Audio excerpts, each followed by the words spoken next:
halaman 3, ya, manusia itu benar-benar akan binasa dan rugi. Makanya Allah bersumpah demi waktu karena orang-orang yang melewatkan waktu adalah orang-orang yang binasa. Kemudian Syekh Abdurrahman bin Sa'di mengatakan Allah bersumpah demi waktu menjadikan tempat berlangsungnya seluruh amal para hamba, yaitu waktu tadi. Berlangsungnya seluruh amal hamba, baik amal baik ataupun amal buruk. Ya, ini yang dimaksud. Jadi Allah bersumpah demi waktu aktivitas manusia. Dari mulai bangun tidur sampai tidur lagi. Makanya Imam Hasan al-Basri menjelaskan hakikat waktu buat kita ini penting. Kata Imam Hasan al-Basri, beliau mengatakan, ya Ibnu Adam, wahai anak Adam, innama anta ayyam. Sesungguhnya dirimu itu ibarat kumpulan hari-hari. Jadi kalau kita mau tahu diri kita juga berapa, maka lihat hari kita yang kita lewati berapa banyak. Ya, fa'idha dhahaba yawmun dhahaba ba'duka. Ingetin, kalau satu hari lewat, berarti sebagian dirimu lewat juga. Hilang. Makanya aneh orang yang nambah umur, kemudian dia ngerasa bahwa, wah, saya ulang tahun. Itu aneh banget. Harusnya dia introspeksi diri. Hari yang dilewati setahun itu dipakai buat apa? Kok malah orang bergembira seakan-akan kayak nggak ada apa-apa. Kayak seakan-akan pencapaian bahwa umurnya bertambah. Harusnya dia merenung. Makanya dalam Islam nggak ada istilah ulang tahun. Karena Islam itu ngajarin kita untuk merenungi hari-hari yang kita lewati. Sampai Rabi'ah pernah menasihati Sufyan Ats-Tsauri. Beliau menjelaskan, innama anta ayyam ma'dudah. Ingat, engkau itu kumpulan hari-hari yang sudah ditentukan oleh Allah SWT. Fa'idha dhahaba yawmun dhahaba ba'duka. Kalau sebagian harimu itu hilang, maka berarti sebagian jiwamu hilang juga. Wa yushiku idza dhahabal ba'd ayyadhabal kullu. Maka hampir-hampir kalau sebagian harimu berlalu berarti hilanglah seluruh dirimu. Wa anta ta'lam, dan engkau tahu itu, nyadarin, ya Allah, bahwa kita ini bakal dipertanggungjawabkan. Makanya Allah kasih kesempatan nih. Kesempatan buat kita ini untuk hidup. Hidup untuk apa? Untuk merenungi dan mempersiapkan apa yang kita akan ditanya oleh Allah di hari kiamat kelak. Nah, di kondisi itu, ya, ketika ada orang yang kemudian ngelak, ya Allah, aku ini belum belum tahu. Ya, Allah sudah ngasih kesempatan buat dirimu beramal. Bukankah aku setelah memanjangkan umurmu? Untuk apa? Cukup untuk engkau berpikir, bahasa mudahnya. Ya, makanya Allah Subhanahu wa taala menjelaskan di dalam surat Yasin ayat 68. Kata Allah, "Wa man nu'ammirhu nunakkishu fil khalq afala ya'qilun." Barang siapa yang kami panjangkan umurnya, niscaya kami kembalikan dia pada kejadiannya. Artinya, orang dipanjangkan umurnya sama Allah itu bakal lemah lagi kayak dulu waktu anak-anak. Ini yang dimaksudkan. Afala ya'qilun, apakah dia nggak mau berpikir? Ya, Allah Subhanahu wa taala ngasih kita waktu cukup untuk kita merenungi dan mempersiapkan hidup ini. Makanya nggak ada maaf bagi orang-orang yang menyiapkan hidupnya, ya, di saat mereka menjalani hidup ini bakal dipertanggungjawabkan. Itu yang dimaksud. Ya, Syirul mukminin wal mukminat rahiman wa rahimakumullah. Coba perhatikan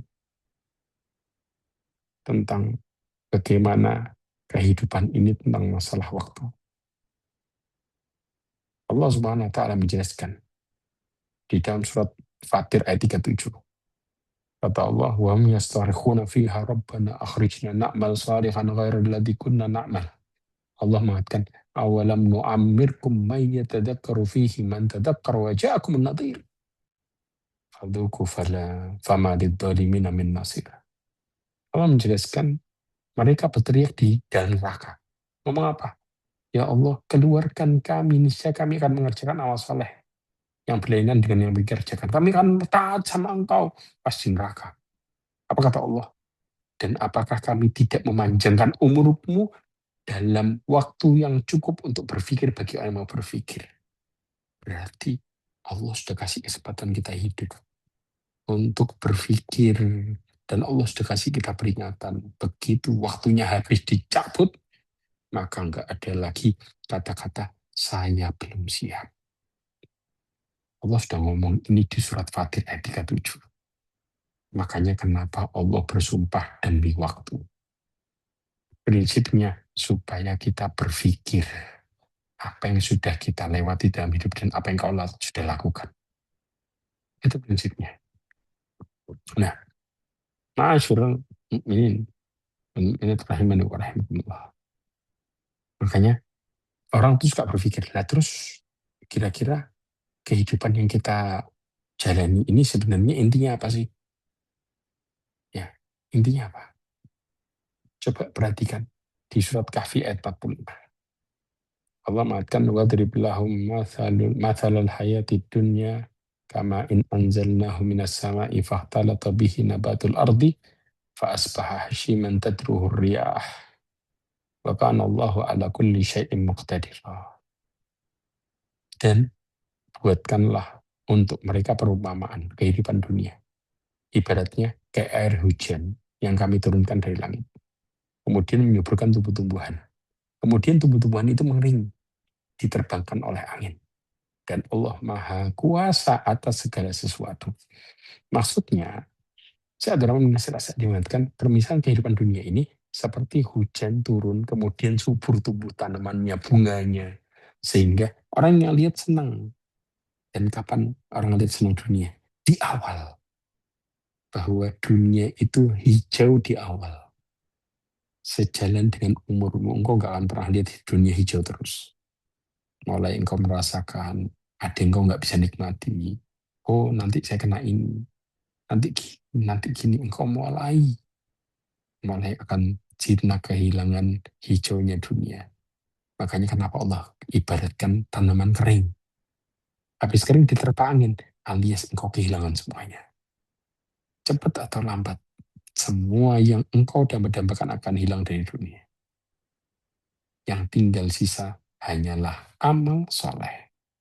Yang Allah subhanahu wa ta'ala inginkan, kau nggak punya, maka engkau akan dihukum dengan dosa. Ini yang terjadi. Makanya coba perhatikan di halaman 5 atas sendiri. Imam Hasan al-Basri ngasih kita gambaran. Mau tahu nggak ibarat hidup ini gimana? Kata Imam Hasan al-Basri, "Dunya kulluha min awwaliha ila akhiriha illa karajulin nama naumatan ra'a fi manamihi ma yuhibbu thumman tabah." Tidaklah gambaran kehidupan dunia ini seluruhnya dari awal sampai akhir kecuali seperti orang tidur. Pas tidur ngelihat di mimpinya, senang dia. Kemudian bangun sadar. Tahu nggak kapan bangunnya? Begitu nyawamu dicabut kayak engkau dibangun dari tidur. Engkau sedang di posisi kenyataan yang Allah janjikan. Dilihat, ya Allah, aku nggak punya amal. Terus aku harus ngapain? Ya Allah, aku kembalikan lagi. Kata Allah, nggak bisa. Sudah waktunya dipertanggungjawabkan. Jadi, kalau kita lihat dunia sekarang kayak orang mimpi. Makanya, tahu nggak kenapa mimpi? Sadar nggak kita? Berapa banyak yang kita angan-angan di kepala, begitu dijalani ternyata berbeda dengan kenyataan. Itu mimpi. Mimpi. Karena kenyataan yang kita akan jalani adalah berbicara tentang kehendak Allah dan takdir Allah. Sedangkan angan-angan kita ibarat impian. Jadi selama engkau di dunia, engkau nggak akan pernah melihat sebuah kenyataan sebagaimana di kepalamu. Kalau engkau bicara dunia, engkau akan berbicara tentang bagaimana mimpimu yang terkadang muncul sebagai sebuah kenyataan yang hilang nantinya. Tetap jadi impian. Atau menjadi sebuah hal yang sekedar impian yang engkau nggak bisa dapetin. Ini gambarannya dunia. Makanya judul kita adalah dunia antara hidup dan mati. antara beruntung dan celaka. Orang yang beruntung adalah orang yang melewati kehidupan dunianya ini dengan dia selalu minta kepada Allah Azza wa Jalla. Maka dia akan menjalani hidup ini dengan impian yang selamat. Tapi orang yang rugi dan hancur adalah orang yang melakukan kehidupan dunia ini dengan menyandarkan kepada dirinya sendiri. Maka dia hanya sekedar bermimpi untuk jadi orang senang. Tapi kenyataannya mereka nggak pernah bahagia. Ini ibarat orang yang mati sama orang yang hidup. Assalamualaikum warahmatullahi wabarakatuh. Makanya kalau kita ini saya nasihati sama keluarga, bukan kau sudah mencapai apa. Karena terkadang angan-angan yang kau inginkan nggak sejalan dengan kenyataan. Karena ibarat hidup di dunia ini kayak orang tidur mimpi. Kemudian kematian itu kayak dibangunin kita. Dari mimpi yang panjang, kemudian dibangunkan kepada kenyataan hidup yang sebenarnya. Yang kita terus jalani dan kita nggak akan pernah mati. Kita akan dibangkitkan dari kubur. Dan kita akan melewati alam akhirat yang berkepanjangan dan selamanya.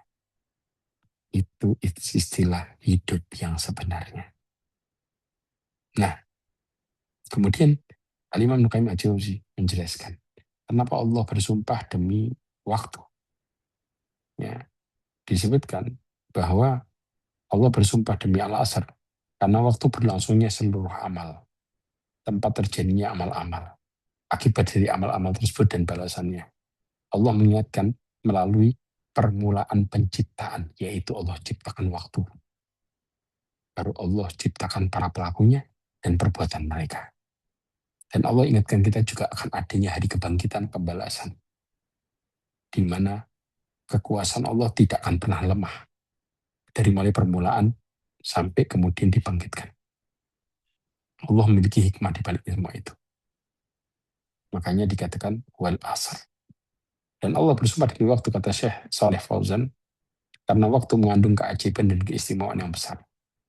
Dengan adanya waktu, maka seorang hamba bisa mengerjakan amal soleh.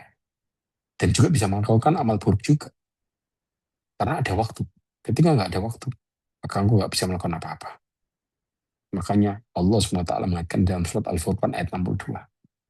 وهو الذي جعل الليل والنهار خلفة لمن أراد أن يذكر أو أراد شكورا. Allah mengatakan dialah yang menciptakan malam dan siang bergantian, pagi silih berganti bagi orang-orang yang ingin mengambil pelajaran atau orang yang ingin bersyukur. Kenapa? Waktu-waktu itu kesempatan bagi orang yang ingin Allah lapangkan kepadanya untuk mengerjakan amal soleh. Tapi juga Allah bisa sempitkan juga di sisi yang lain. Ya. Kemudian juga kata Syekh Muhammad bin Shalih Al-Utsaimin menjelaskan juga, waktu asar itu dikatakan maksudnya adalah akhir dari siang. Tapi intinya adalah semua waktu yang lebih tepatnya. Semua waktu. Dari mana Allah bersumpah? Karena dalam kondisi waktu itu berubah-ubah keadaannya. Berlangsung hari-hari di antara manusia. Ya, inilah kenyataannya. Di mana seseorang menjalani hidupnya dalam kondisi berbeda-beda. Terkadang senang, terkadang susah. Terkadang posisi damai, terkadang posisi perang. Terkadang sakit, terkadang sehat. Terkadang dia lapang, terkadang sempit. Terkadang senang, terkadang sedih. Kemudian setelahnya Allah menggambarkan bagaimana manusia menjalani waktu ini. Allah katakan, innal insana lafi khusr. Allah menjelaskan, sesungguhnya manusia benar-benar dalam kerugian. Maksudnya apa? Di dalam tafsir, Imam Tabari menjelaskan bahwa anak manusia itu benar-benar dalam kondisi binasa, rugi. Bahkan juga dikatakan oleh Ali bin Abi Thalib, sesungguhnya manusia itu benar-benar dalam kerugian. Sepanjang waktunya sampai habis dunia ini. Bahkan juga dikatakan oleh Ali bin Abi Thalib, demi waktu berbagai musibah terus terjadi sepanjang zaman. Manusia benar-benar dalam kondisi rugi. Dia tetap di dalam kondisi kehancuran. Bahkan dikatakan juga di dalam tafsir Qurtubi, bahwa yang dimaksud manusia di sini adalah orang kafir, kata Abdullah bin Abbas. Ya, disebutkan bagaimana kerugian manusia, mereka bakal binasa, mereka bakal diadab di dunia, mereka akan mendapati hidupnya penuh dengan kekurangan, bahkan mereka akan mendapati hidupnya penuh dengan musibah. Sampai dikatakan oleh Ibrahim An-Nakhai, beliau menjelaskan, sesungguhnya manusia itu, ya di halaman 9, apabila dipanjangkan umurnya di dunia hingga menjadi tua, dia benar-benar dalam keadaan semakin berkurang kekuatannya, semakin lemah, semakin terus mengalami kemunduran, bahasa mudahnya bakal pikun dan lain sebagainya. Siapa yang nggak bakal terjadi ini? Kecuali orang yang beriman. Mereka dicatat pahalanya terus-menerus kayak waktu muda, nggak mandek. Pernah dengar ayat ini? Persis yang Allah Subhanahu wa Ta'ala sebutkan di surat At-Tin. Ayat 4-5 Allah mengatakan, laqad khalaqnal insana fi ahsani taqwim. Thumma radadnahu asfala safilin. Illa alladhina amanu wa amilus salihati lahum ajrun ghairu mamnun. Allah menjelaskan siapa mereka, orang-orang yang mereka direndahkan oleh Allah Azza wa Jalla. Manusia rata-rata dilakukan itu, kecuali orang yang beriman dan melakukan amal saleh. Padahal Allah ciptakan mereka dengan sebaik-baik ciptaan. Tapi Allah rendahkan karena mereka jauh dari Allah Azza wa Jalla. Makanya gini ya ikhwah, terkadang cara kita berpikir dengan agama ini, ketika berpikir benar banyak orang nolak. Contoh, ya akhi, janganlah kita memikirkan bagaimana Allah ngasih kita rezeki. Tapi yakinlah, berusahalah engkau dan sambil meyakini bahwa Allah akan mencukupkan hidupmu. Maka Allah akan mendatangkan rezeki buatmu dari jalan yang tidak disangka-sangka. Kita kalau ngomong sama itu sama kebanyakan orang, logikamu bakal ditolak mentah-mentah. Kata mereka, loh, hidup ini kalau mengandalkan Allah, ya engkau nggak makan apa-apa. Engkau tuh harus berusaha mentok gini dan lain sebagainya. Nggak mungkin engkau mengandalkan Allah kemudian berusaha, tapi usahamu nggak sampai dimentokin dan engkau nggak melihat usahamu macam-macam. Dari situ subhanallah, manusia akan menolak logikamu dan memberikanmu pikiran yang salah dan buruk. Kenapa? Karena kebanyakan manusia hidupnya hancur. Jadi mereka nggak mengerti bagaimana cara mereka menghadapi hidup yang benar. Karena orang yang menghadapi hidup yang benar adalah orang yang dikasih hidayah. Tanpa hidayah dari Allah, Allah ancam, innal insana lafi khusr. Manusia bakal rugi, bakal rusak, bakal hancur. Bahkan disebutkan juga di halaman 10, lihat tafsir Baghawi, kerugian yang dimaksud adalah hilangnya modal utama manusia. Apa itu? Karena dirinya binasa dan habisnya umurnya buat maksiat. Jadi ternyata Allah kasih modal kita dua. Yang pertama jiwa, yang kedua umur atau waktu. Dua hal inilah yang Allah kasih ke kita modalnya. Kalau dua modal ini yang dimiliki manusia, engkau nggak manfaatin diri dan umur, maka hidupmu kelar alias hancur. Dan dimanfaatkan hanya bisa dengan apa? Iman dan amal soleh yang dimana bersumber dari Allah Azza wa Jalla. Makanya manusia ini nggak bisa hidup dengan caranya sendiri. Dia harus balik kepada Allah Azza wa Jalla. Nah, di sini juga disebutkan oleh Syekh Muhammad bin Shalih Al-Utsaimin, ya, di halaman ke-11, lafil khusr adalah maksudnya manusia di sini menunjukkan keumuman. Berarti semua jenis manusia. Ya, semua manusia dalam keadaan rugi. Tapi Allah bersumpah, maksudnya rugi apa? Rugi dan kekurangan dari segala sisi keadaannya. Di dunia dan di akhirat. Kecuali orang yang dikhususkan oleh Allah. Siapa mereka? Orang-orang yang diberikan hidayah. Ya. Tapi kalau tidak, maka seakan-akan Allah mengatakan bahwa manusia tenggelam dalam kerugian dari berbagai sisi. Tenggelam dalam kehancuran dari berbagai sisi. Kecuali orang beriman dan melakukan amal saleh. Nah, bahkan juga dikatakan oleh Ibrahim An-Nakhai, ya, halaman 12. Coba perhatikan kata-katanya Ibnu Aun di pertengahan. Dari Ibrahim dia mengatakan apabila manusia diberikan umur panjang di dunia, hingga jadi tua dia akan mengalami kelemahan, kemunduran. Ini yang disebut dengan rugi kecuali orang-orang yang beriman. Sebagaimana tadi disebutkan dalam surat At-Tin. Ya. Kemudian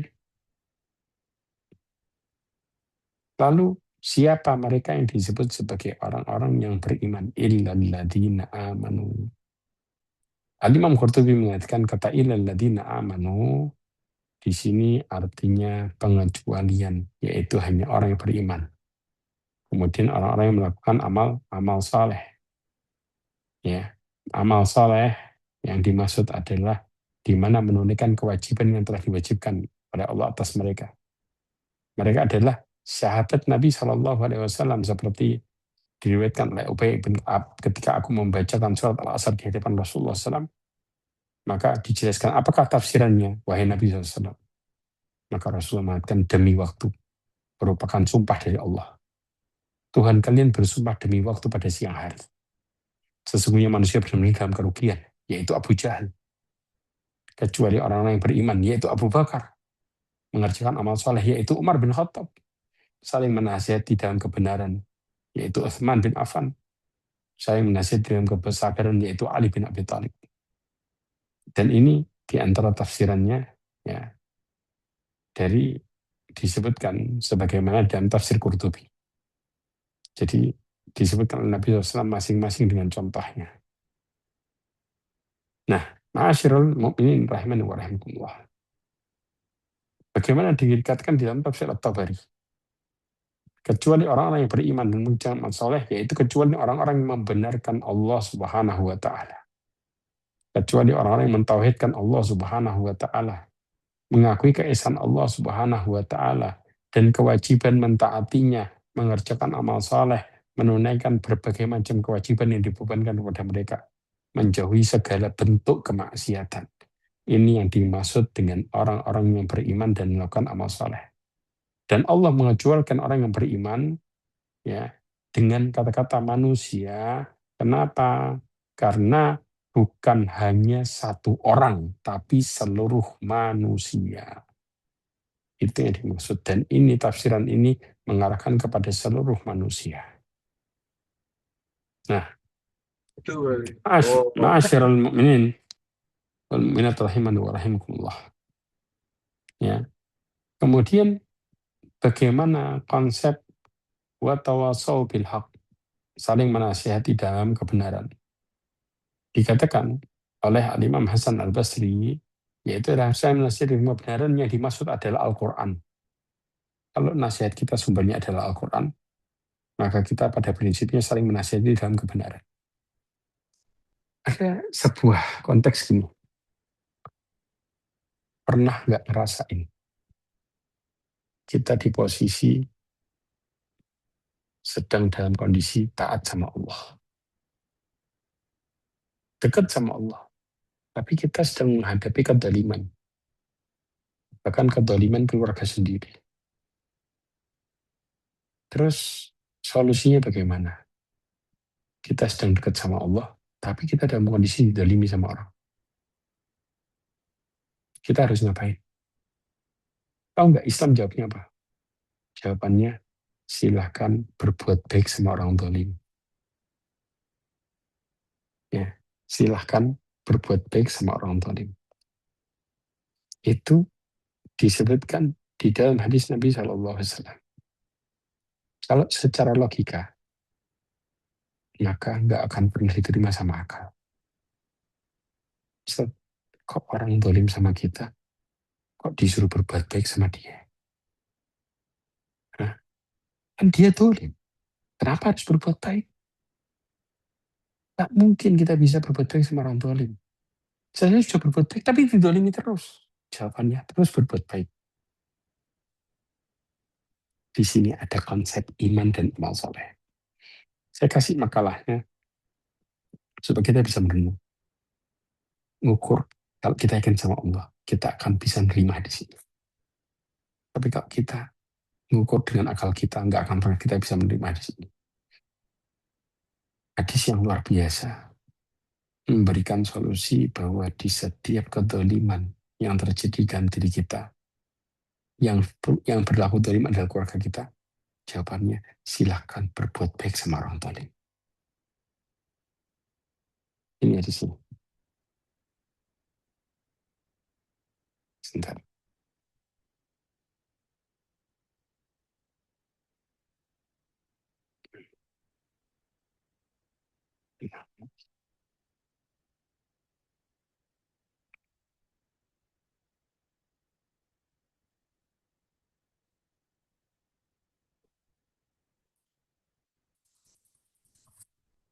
Ya,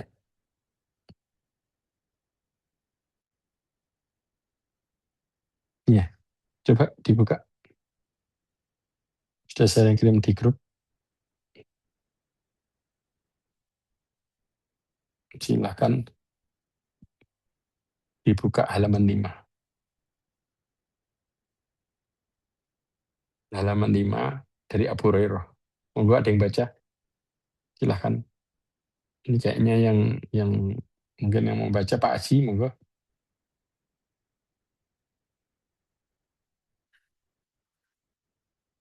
Silahkan.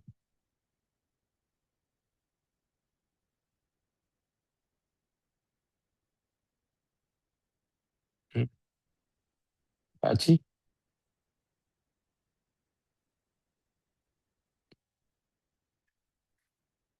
dapat? Pak Haji tidak ada kayaknya Ustaz. Sang Haji nggak hadir kayaknya itu. Tuh. Oke, Pak, Afwan monggo, lagi Pak. nyetir, Oh, Ustaz. lagi nyetir. Lagi Iya, Nah, di iya, iya, jalan, iya. Afwan. Iya, iya, iya. Udah, berarti Pak Ustadz Taufik ayo. Monggo, silakan. oh, ya Ustaz. Silakan dibaca. Bismillahirrahmanirrahim. Dari hadis dari Abu Hurairah radhiyallahu taala anhu, ada seorang lelaki berkata kepada Rasulullah Shallallahu alaihi wasallam, "Ya Rasulullah, sesungguhnya aku mempunyai kerabat. Aku menyambung silaturahmi kepada mereka, namun mereka memutuskan silaturahmi kepadaku. Aku berbuat baik kepada mereka, namun mereka berbuat buruk kepadaku. Aku bersabar dengan mereka, sementara mereka berbuat kejahilan kepadaku, yaitu dengan mengucapkan kata-kata yang buruk." Maka Nabi SAW bersabda, kalau memang engkau benar sebagaimana yang engkau katakan, maka seakan-akan engkau memasukkan debu yang panas di mulut-mulut mereka. Dan senantiasa ada penolong dari Allah bersamamu di atas mereka selama engkau dalam kondisi demikian. Nah, jadi sobat muslim, coba perhatikan baik-baik konsepnya. Ini yang dimaksud watawasau bil haq. Kalau patokan kita Al-Quran dan hadis, maka kita akan ketemu. Cara menghadapi orang dolim adalah baikin orang tersebut. Itu kan dia dolim. Maka di sini dijelaskan. Sebenarnya orang yang berbuat dolim, ketika kita baikin, kita sedang memasukkan debu panas. Kita membuat mereka lebih tersiksa daripada kita dolimi balik. Hal yang paling menyiksa buat orang dolim adalah dibaikin. Itu sangat-sangat menyiksa. Makanya biasanya orang dolim akan semakin tersinggung.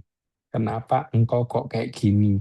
Engkau sengaja ngecek saya ya? Engkau sengaja gini, sengaja gitu. Biasanya orang dolim tambah suudon.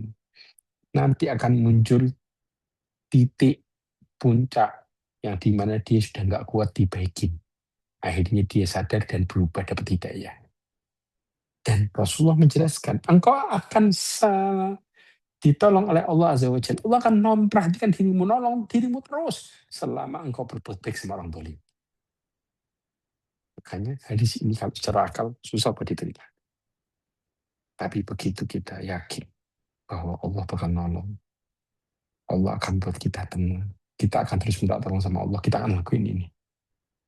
Makanya Syekh Utsaimin pernah ditanya, kalau ada orang dolimin dirimu, dari keluargamu atau siapapun dia, artinya dari orang-orang dekatmu, maka jawabannya silahkan berbuat baik sama dia. Kau terus berbuat baik. Dia dolim terus kau berbuat baik lagi. Karena Allah akan terus nolong dirimu.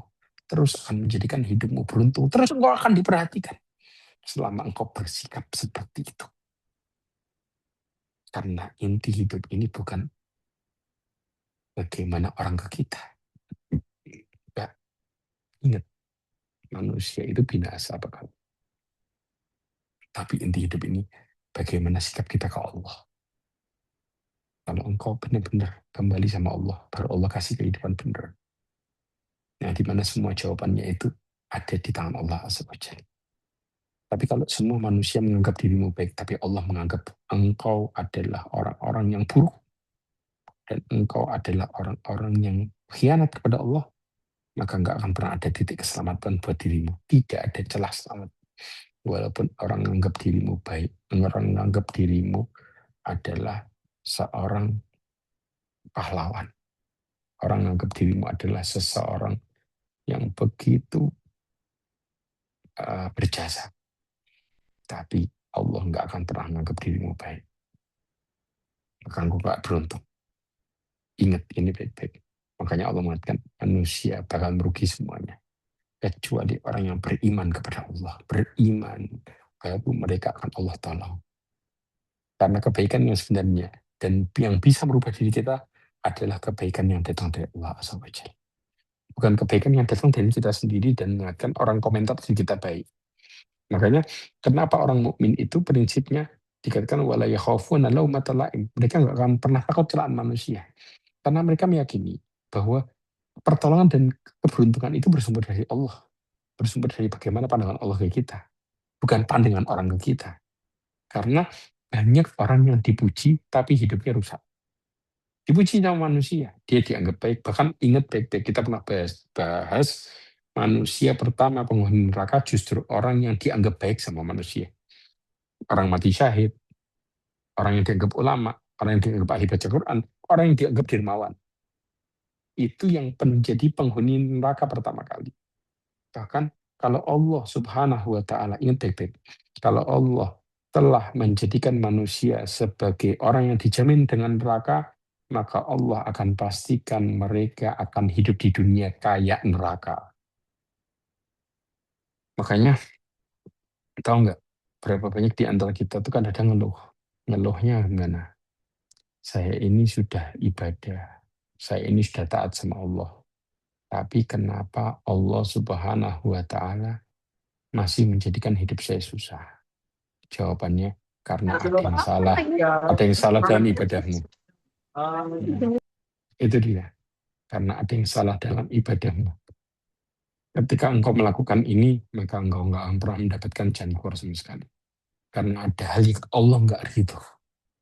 Bahasa mudahnya, seandainya seluruh manusia di dunia ini memujimu dan ridho sama dirimu, tetapi Allah murka, nggak akan pernah ada jalan keberuntungan. Yang ada tetap binasa.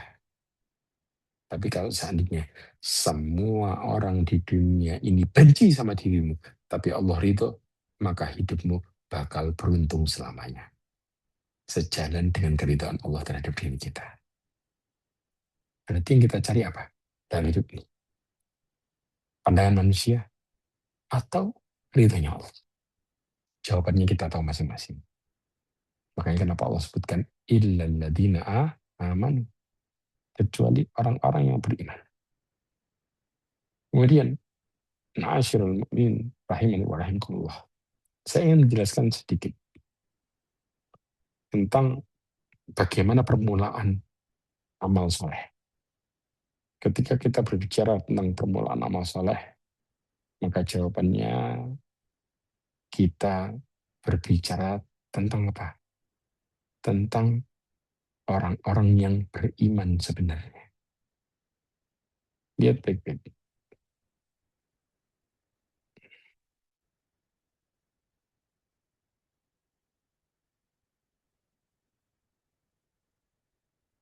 Ya, saya ingin ngasih gambaran 162. Ya, ada satu kutipannya Imam Nukaim Al-Jauzi.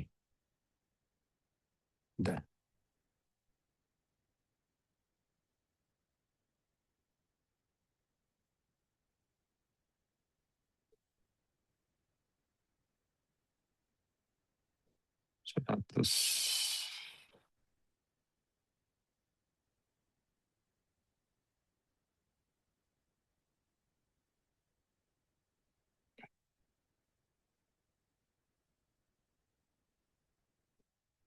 Oke,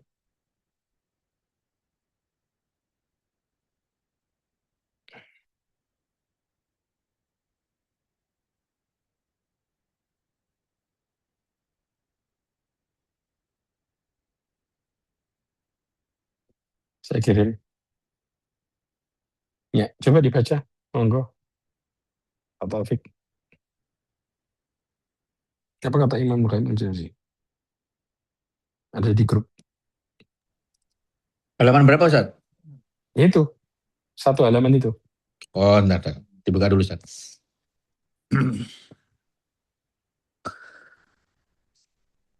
Eh, Man soma Ramadan, mana Ustaz? Enggak, iya, Imam Ibrahim Al-Jauzi Oh, menjelaskan.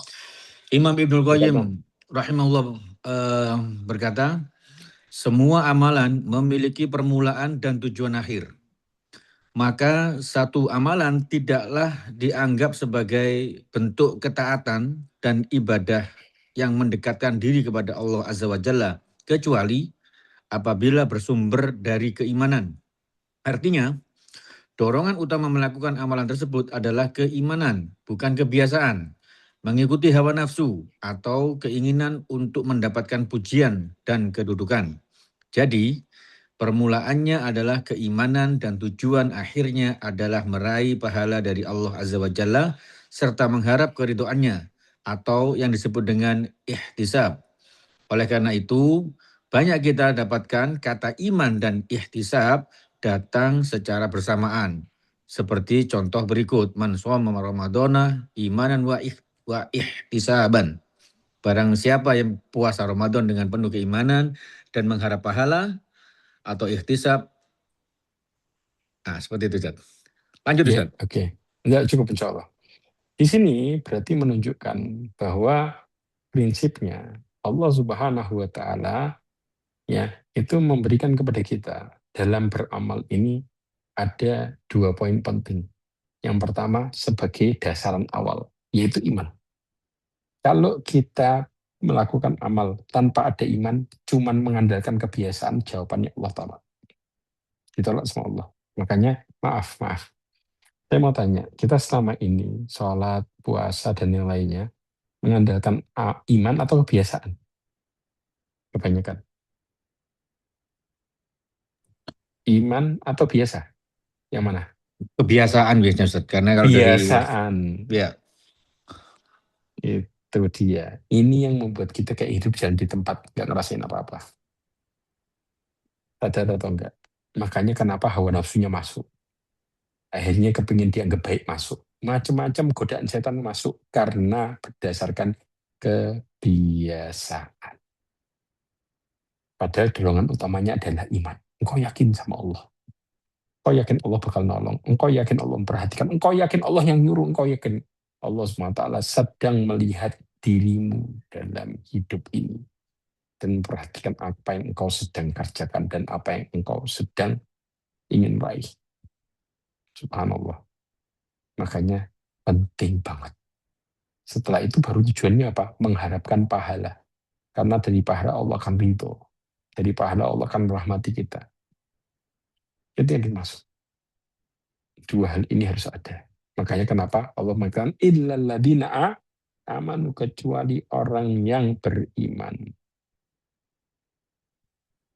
Ma'asyarul mu'minin rahimani wa rahimakumullah. Dan kemudian watawassaw bil haq. Kenapa watawassaw bil haq? Karena subhanallah prinsipnya adinun nasihat.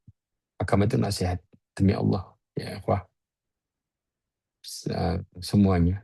Cobalah berpikir.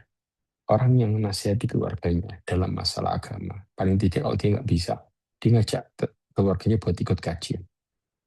Berarti dia sayang sama keluarganya. Kapan kita mulai renggang sama keluarga kita? Ketika kita mulai kehilangan nasihat. Ketika kita mulai kehilangan kepedulian untuk saling menasihati. Maka di saat itu cinta kita sama keluarga kita mulai pudar. Bahasa mudahnya, keluargamu cuma jadi pelengkap dalam hidup. Seakan-akan engkau punya status bahwa engkau punya anak, punya istri, sudah. Just itu aja, nggak lebih dari itu. Dan ketika engkau saling menasihati dan Allah itu, Allah akan satukan hatimu. Sehingga engkau akan merasakan hidup beneran sama keluarga. Sama keluarga. Engkau nyaman sama mereka. Pertanyaannya, kapan engkau nasihati bersama satu dengan yang lainnya? Dan kenapa engkau mulai renggang dan engkau mulai musuhan? Jawabannya, kapan engkau perbaiki urusanmu sama Allah? Karena ketika di antara keluarga kita ada yang jauh dari Allah, jawabannya omonganmu nggak bakal nyambung.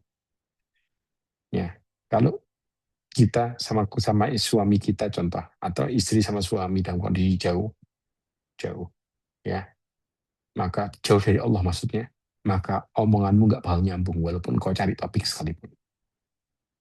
Tapi kalau engkau sama-sama taat sama Allah, makanya perhatikan kemarin waktu kita haji, subhanallah, kayaknya seakan-akan antara suami sama istri itu saling melengkapi, senang gitu, kok senang ya di sana ya. Jawabannya karena engkau sama-sama dekat sama Allah, sehingga omonganmu akan terus ada bahan. Tanpa engkau cari bahan, tanpa engkau harus cari topik apa ya kira-kira hari ini, nggak perlu. Kok akan ada kata-kata untuk saling perhatian. Karena Allah yang menyatukan hati manusia. Tapi ketika kita justru mendapati di dalam hidup ini berusaha untuk mencari itu manusia, tapi hati kita jauh dari Allah, jawabannya omonganmu nggak bakal nyambung. Allah mengatakan dalam surat Al-Anfal 63, kata Allah, ya, lau anfaqta ma fil ardi jami'an ma alafta baina qulubihim walakin Allah alafa bainahum. Kata Allah Azza wa Jalla, walaupun engkau membelanjakan semua kekayaanmu di bumi, engkau kasih buat orang, engkau enggak akan pernah bisa menyatukan hati mereka. Tetapi Allah yang bersatukan hati mereka. Jadi, apa yang engkau punya, engkau kasih buat orang, kemudian buat senang. Tidak mungkin. Makanya, ketika kita jauh dari Allah, begitu pulang ke rumah, mesti ada aja masalah sama istri. Dari mulai inilah itu, karena engkau sedang jauh dari Allah. Tapi kalau engkau dekat sama Allah, engkau akan otomatis romantis tanpa harus keluar uang. Karena romantis di dalam Islam adalah saling menasihati dan saling mencari ridho Allah. Baru bisa nyambung dan saling pengertian dan menerima kekurangan. Itu yang terjadi. Kalau tidak, engkau akan studi banding hidupnya. Lihat loh, rumah tangganya orang itu. Kok bisa kayak gitu? Saya kok enggak. Lihat loh, suaminya Fulan. Kok begitu? Saya kok enggak. Lihat loh, istrinya Fulan. Itu loh, kok kayak gitu? Saya kok enggak. Engkau akan terus melakukan hal itu. Enggak akan pernah berhenti. Kenapa? Karena hidupmu bukan didasari dengan iman, tapi kebiasaan. Jelas, ini prinsip yang kita harus pahami dengan baik. Nah, terus kemudian watawassaw bis sabr. Kenapa harus dengan kesabaran? Karena jawabannya sabar ini merupakan kunci semuanya. Dan istilah sabar diantaranya adalah tarku syakwa min alamin balwa li ghairi la ilaha illallah. Di antara makna sabar adalah meninggalkan mengeluh kepada selain Allah, kecuali hanya kepada Allah. Berarti kalau engkau sabar, maka engkau mengeluh hanya sama Allah. Engkau sampaikan semua urusanmu hanya sama Allah. Dan engkau nggak akan pernah menoleh kanan kiri untuk menyelesaikan masalah. Tapi engkau akan berusaha untuk minta tolong sama Allah. Maka Allah akan menyelesaikan semua urusanmu dengan caranya Allah Azza wa Jalla. Itulah yang disebut dengan sabar. Dan para nabi semua ngeluh sama Allah. Semua curhat sama Allah. Dan ini prinsipnya para nabi. Ma'asyiral mu'minin wal mu'minat rahimani wa rahimakumullah. Ini mungkin bisa saya sampaikan kalau kita bahas lebih dalam lagi, masih panjang sebenarnya. Ya, tafsiran surat Asr kita lihat sendiri bagaimana para ulama menafsirkan. Tapi yang kita ambil pelajarannya adalah bagaimana prinsip engkau melihat hidup ini antara dunia ini antara hidup dan mati, antara senang dan susah. Kita sudah jelaskan tadi panjang lebar. Jadi ketika engkau kembali kepada Allah dan aturan Allah yang engkau jalankan karena Allah, maka Allah akan buat dirimu hidup beneran. Tapi ketika engkau menjauh dari Allah dan menyelesaikan dengan caramu sendiri, dan engkau cari ridho manusia, Allah buat hidupmu mati. Seakan-akan engkau hidup tapi tanpa solusi. Nyawamu hidup, tapi realita dirimu sedang mati karena engkau tidak mendapatkan jalan keluar sama sekali. Sebelum saya tutup ada pertanyaan. Ini sepertinya ada Bu Lilis ya. Ustadz izin bertanya bagaimana pada batasan apa kita menasihati dalam kebaikan pada saudara kandung. Karena kalau dinasihati nanti malah jauh hubungan kami. Bagaimana nanti ketika Allah meminta pertanggungjawaban kita, mengapa kita tidak mengingatkannya? Subhanallah, maaf, ini hal yang penting banget. Jangan pernah ya percaya dengan statementnya syaitan. Selalu kita mengatakan kok saya nasihatin dia bakal benci sama saya. Pertanyaannya cara menasihati gimana? Kita harus renungin dengan baik. Kalau kita menasihati cuma ngasih tahu toh, tapi nggak doain percuma. Karena yang megang hati manusia itu Allah. Berarti prinsipnya wa tawassaw bil haq. Silahkan kasih nasihat sambil doain supaya dapat hidayah. Ketika kita doain, ya Allah beri hidayah, ya Allah beri hidayah. Engkau yang memberikan hidayah dan engkau mengerti kapan waktu yang tepat. Dan engkau paham orang yang dapat hidayah, yang berhak dapat hidayah siapa. Kalau seandainya dia tidak mendapatkan hidayah, maka jadikanlah dia orang-orang yang engkau berikan ada celah kebaikannya. Yang tidak engkau paham yang terbaik buat dia. Dan berikan kepada diriku sikap mampu menghadapi dirinya. Sehingga aku bisa menasihati diriku dan dirinya. Kita minta sama Allah petunjuk berdoa. Karena orang yang menasihati yang baik adalah orang yang menasihati sambil mendoakan. Karena dia yakin Allah yang merubah, bukan dia. Dan Allah yang tahu mana yang pantas dapat hidayah, mana yang tidak. Sambil kita berdoa, supaya kita juga dapat hidayah terus-menerus.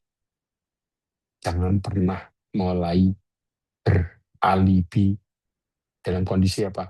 Dalam kondisi alibi lepas. Dengan mengatakan bahwa nanti kalau saya gini, kalau gini gimana? Kalau saya gini, kayak gini gimana? Kenapa kita harus capek-capek? Nah, berpikir dengan cara kita sendiri sambil berpikir seandainya dan seandainya. Yang mengatur kehidupan kita ini Allah, bukan apa yang kita bayangkan. Makanya tadi disebutkan, dunia itu ibarat kayak orang tidur mimpi. Begitu datang kematian kayak dibangunin. Kau dalam kenyataan, oh iya beneran. Itu yang dimaksud. Jelas, makanya minta petunjuk sama Allah Azza wa Jalla. Karena Allah nyuruh kita untuk memberikan nasihat. Saya kasih contoh. Ya, ada di konsep lapang dada yang saya kasih makalahnya sudah pernah saya kasih. Ya, di situ Nabi Musa disuruh nasihati Fir'aun. Kita tahu sendiri Fir'aun gimana orangnya. Maka Allah Subhanahu wa taala menjelaskan bagaimana Nabi Musa berdoa. Karena tahu Fir'aun yang dinasihati nggak bakal mau masuk Islam. Maaf, nggak bakal mau dapat hidayah. Bakal bangkang, bakal ngeles, bakal pinter ngomong bahasa mudahnya. Tapi caranya Nabi Musa tetap ngelakuin apa yang Allah perintahkan sambil berdoa. Rabbi syrah li sadri. Ya Allah, lapangkan dadaku. Lapangkan dadaku buat melakukan perintahmu. Nah, itu yang dimaksud. Jadi ya Allah, lapangkan hatiku buat nasihati keluargaku karena perintahmu. Engkau yang merintahkan. Dan engkau yang memudahkan. Dan engkau yang memegang semuanya. Kita doa sama Allah untuk itu. Wa yassir li amri, mudahkan urusanku dalam memberikan nasihat.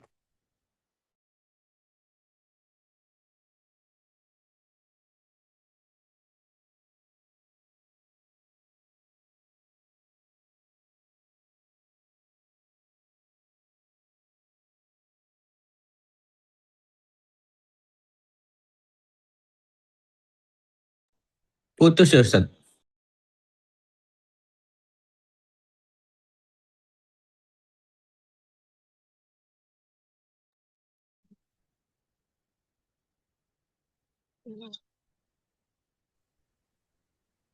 Iya, ini kayaknya terjadi PHK ini, Pak. Pemutusan hubungan ke Ustadz. Sebentar coba saya hubungin dulu ya.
Ya, sudah dihubungin Ustadz. Sebentar lagi insya Allah online kembali.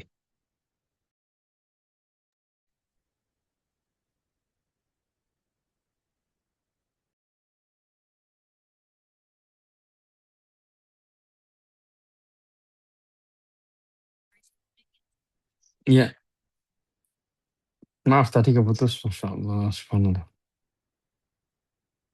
Iya, tadi yang berikutnya. Tadi banyak ada pertanyaan lagi.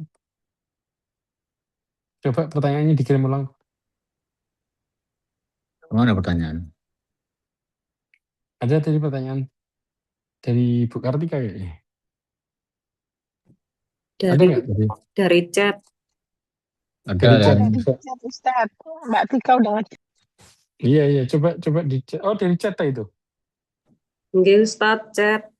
Chat grup dah. Bukan chat grup, chat ini, chat apa namanya? Chat Zoom ya? Chat Zoom Iya. tak. Chat Zoom ya. Coba chat Zoom. Ini saya bantu bacakan aja Ustadz ya. Iya, oke. Silakan. Ustadz izin bertanya, ketika kita nasihati mengingatkan tentang bagaimana Allah ridho, kita pun sudah memintakan hidayah, kita mengingatkan agar dia tidak makin berdosa dan zalim, tapi malah makin marah, tidak terima, dan terjadi pemutarbalikan fakta. Jadi Iya. gimana nih Ustadz gitu ya? Iya, oke. Sekarang gini, kita nasihatin biar nggak ini. Tahu nggak, Allah SWT menghadapkan kita dengan orang zalim karena diri kita sendiri sebenarnya zalim juga. Ya, supaya apa? Supaya kita kembali sama Allah Azza wa Jalla. Coba perhatikan di makalah musibah antara aku dan musibahku. Antara aku dan musibahku itu ada ayat Allah SWT menjelaskan dalam surat Al-Anbiya 35. Wa balawnakum wa nabluukum bisyarri wal khairi fitnatan wa ilaina turja'un. Allah menjelaskan, ya, kami menguji keburukan dengan kebaikan dan kebaikan sebagai cobaan. Hanya kepada kamilah engkau kembali. Di bawahnya Allah mengatakan wa balawnahum bil hasanati wasayyi'at la'allahum yarji'un. Kami uji mereka dengan sesuatu yang menyenangkan dan sesuatu yang menyusahkan, keburukan, supaya mereka kembali sama Allah. Artinya, begitu kita dapat ujian di orang nasihat tambah marah, jawabannya jangan salahin orangnya, tapi introspeksi diri. Coba kita sama Allah gimana? Demi Allah, kalau bukan karena musibah, kita nggak bakal istiqomah sama Allah. Kalau seandainya hidup kita ini contoh nih, ya, ada seorang istri punya suami baik, lempeng aja. Apapun ngomongnya, iya. Baik menurut dia. Ya. Terus kemudian anaknya nurut menurut dia. Ya. Mungkin kita akan menjauh dari Allah, tapi kita nggak sadar. Kalau seandainya kita dikasih sama Allah hidup sempurna, maka yang pertama kita lupakan adalah Allah. Yang pertama kali kita lupakan adalah Allah. Beruntung orang yang mendapatkan ujian. Karena Allah ingatin untuk apa? Balik sama Allah. Dapat ujian lagi, balik sama Allah. Dapat ujian lagi, engkau sedang keluar dari ketaatan sama Allah. Kembali lagi sama Allah. Saking sayangnya Allah sama kita, sampai dikasih ujian untuk dikasih tahu, kembalilah sama Allah. Buat balik berdoa, balik taat, balik minta ampun. Karena hidup tanpa ujian, istilahnya kita akan lupa dan gak akan pernah ingat kepada Allah. Dan ujian adalah tanda sayangnya Allah kepada kita buat ngingetin kembali sama Allah. Karena inti hidupmu adalah bagaimana engkau balik sama Allah. Bukan bagaimana engkau bisa semakin senang jalani hidup menurut dirimu. Tapi hidup ini adalah bagaimana engkau mencari ridha Allah Azza wa Jalla. Makanya ingetin diri kita, iya ya, saya juga suka berbuat salah. Saya juga ketika Allah ingetin saya juga suka ngeyel. Makanya seakan-akan ini mau ngadepin diri kita sendiri. Sehingga kita disuruh sama Allah untuk tobat. Tobat. Terus tobat lagi. Terus tobat lagi. Tobat lagi. Ketika rasa itu muncul, engkau akan merasakan lapangnya hidup di balik musibah. Karena engkau sadar Allah sedang perhatian. Itu yang dimaksud. Jelas? Paham? Ada lagi pertanyaan?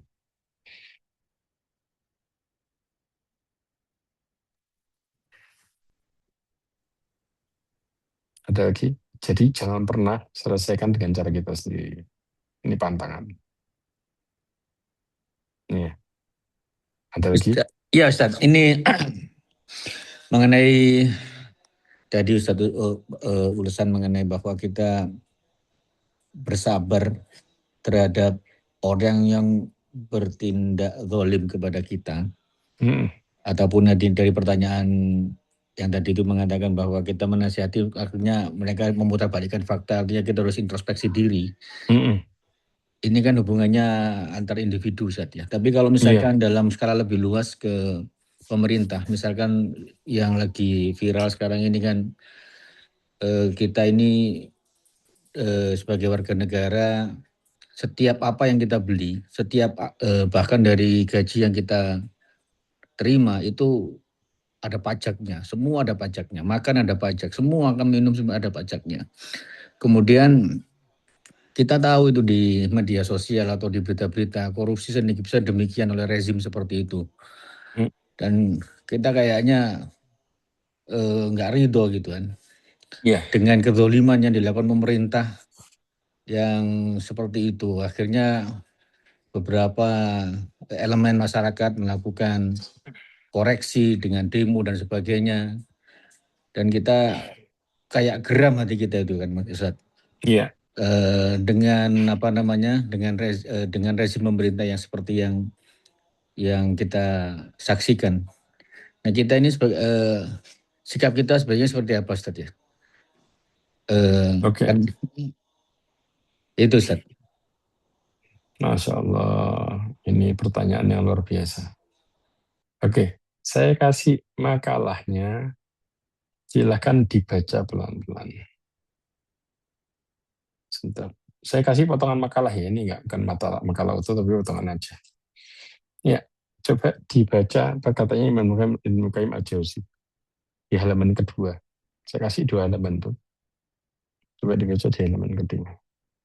Halaman 2 Ustaz ya? Iya, renungkanlah. Apa kata Allah? Renungkanlah hikmah Allah, renungkanlah hikmah Allah Ta'ala dalam keputusannya memilih para raja, pemimpin, dan pelindung umat manusia adalah sama dengan amalan rakyatnya. Bahkan perbuatan rakyat seakan-akan adalah cerminan dari pemimpin dan penguasa mereka.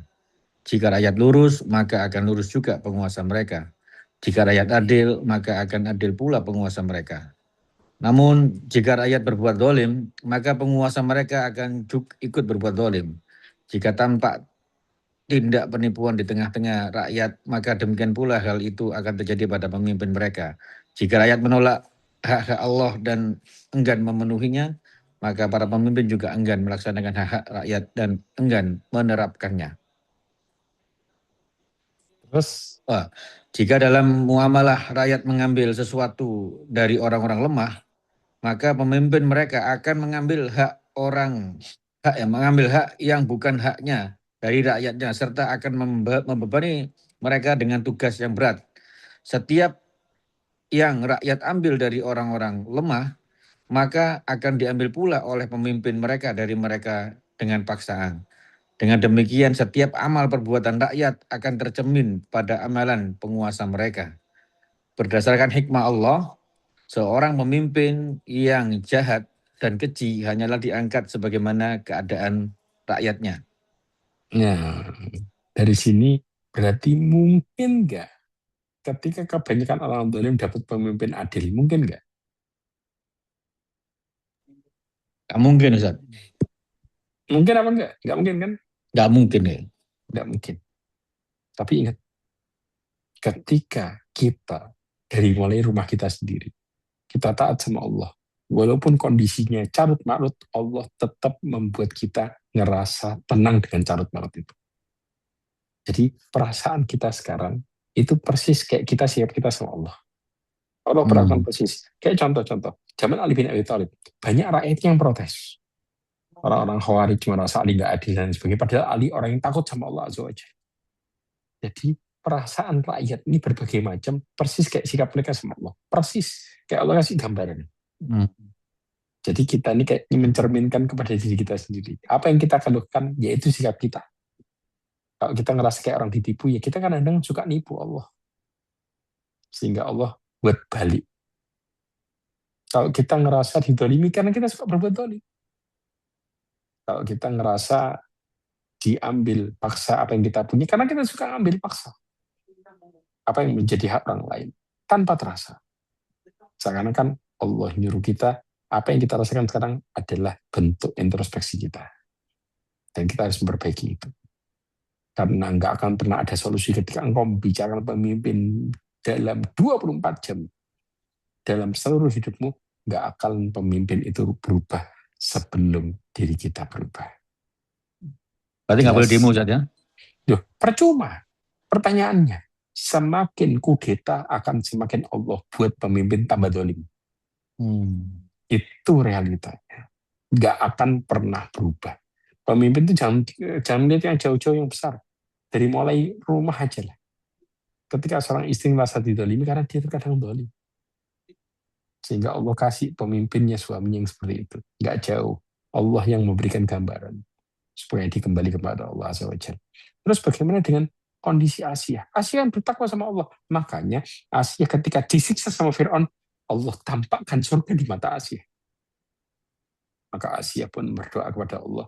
Ya Allah, bangunkan untuk rumah di surga. Para ulama tafsir menggambarkan Allah gambarkan kepadanya surga. Sehingga dia berharap rumah di surga. Dan dia berharap sama Allah untuk diselamatkan dari kedoliman Fir'aun dan tentaranya. Karena Allah buat hidupnya kayak surga. Dan Allah tampakkan surga kepada dirinya. Bentuk ridhonya Allah sama dia. Padahal suaminya dolim.